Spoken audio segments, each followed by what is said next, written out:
usa ka mananagat sa General Santos City ang patay human kini gipusil. Samtang patay sab ang usa ka lalaki nga matud pa na lambigit sa ilegal nga aktibidad. Ani ang report.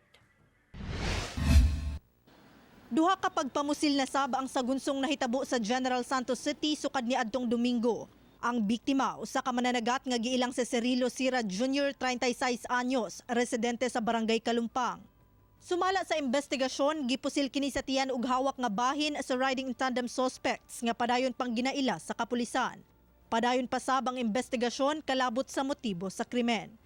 Samtang patay sab dihang gipusil sa riding in tandem suspects adlawng Lunes ang 53 anyos nga si Johnny Sanchez Sr. sa gawa sa iyang balay sa Purok Nopol, Barangay Conel Jansan. Nag-abot tong dalawa ka tong gunman kanya naay ginapanghita to sila nga tao nga wala pud mi kaila, tapos kiduulan nila akong papa, gipangutana kung unsa iyang pangalan, tapos lahi man ay dili man mao tong pangalan nga ginapanghita nila. Ang tubag sa akong papa, tindogon ta akong papa to kay mo istorya, pero wala na nila gipatindog, tapos gipalingkod lang nila, tapos dito na nila gibaril. Migula sa investigasyon sa otoridad, With the help of the intelligence unit of GCPO, marag kusog ang among na involved ni atong victim sa isa ka mga illegal activities, sample for this, which is robbery. Mga series of robbery diri sa city yun mismo, grupo ni sila.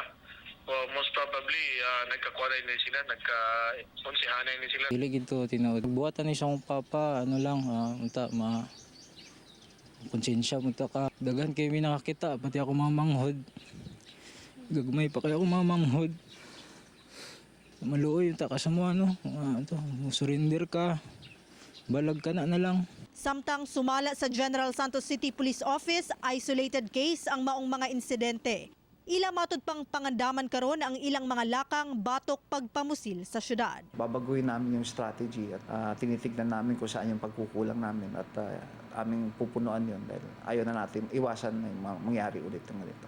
Kauban si Gary Balantay sa kamera. Ako si Abby Caballero para sa At Home with GMA Regional TV.